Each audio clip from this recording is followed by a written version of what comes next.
This video is an overview of the cultural and political market analysis of the Southern European Union countries, consisting of Greece, Italy, France, and Spain. Due to the proximity of the countries and shared European heritage, they do not differ in extreme amount. As you can see, they each speak their respective languages of Greek, Italian, French, and Spanish, and they all share a form of Christianity as their majority religion. When it comes to governance, they are each a sovereign state with some form of republic government, with a written constitution that outlines the function and limits of government. Starting with Greece, they are one of the oldest countries in this region. They are very proud of their culture for good reason. It is one of the oldest civilizations of its kind, dating back to 3650 BC. It is also considered the birthplace of democracy, Western philosophy, literature, and the Olympic Games. When it comes to doing business there, they prefer face-to-face meetings and are known for their hospitality and laid-back attitudes. Another tip, do not plan a business meeting over lunch as they prefer not to talk about business during mealtime. Now, Italian culture can be a little different from Greece. First and foremost, family is extremely important and is considered the center of an individual's social structure. They also consider their personal appearance very important in their culture, so they tend to dress nice and accessorize. They also host one of the big four fashion weeks at the Milan Fashion Week. Now, when it comes to doing business in Italy, first impressions are very important as you must respect the hierarchy of their social structure and give respect to those who are older or of higher stature. They differ from Greeks because Italians enjoy holding business meetings over lunch, which could last up to 3 hours, and they are not shy about vocalizing their disagreements and having constructive conflicts. Now, when it comes to France, they have a very rich and varied culture. They refer to it as the melting pot of France because of the blending of all different cultures that revolve around the city of Paris. The people of France love wine and cheese as they consume more than any other country. Like Italy, Paris is also a major fashion hub of the world, hosting another one of the big four fashion weeks. Paris is home to famous fashion designers such as Chanel and Dior. Now, when doing business in France, there are a couple cultural norms that you should be aware of.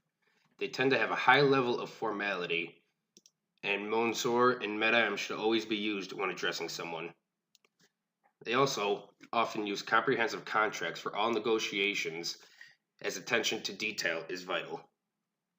Also, you should avoid personal conversations, as French people would rather keep their business and personal lives separate.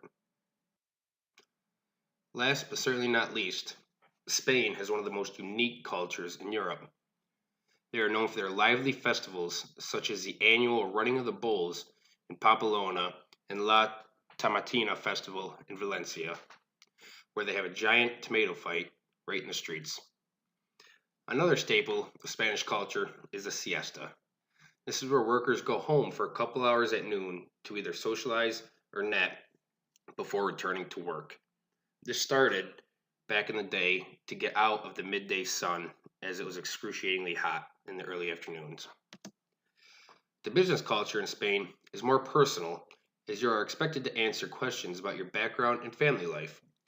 This is so you could build trust between the parties and they can get to know you before conducting business together. They also rarely stick to an agenda and prefer not to discuss business over lunch and dinner. Now we move past the culture of these countries and onto the impact that the government has on the economy and individual freedoms.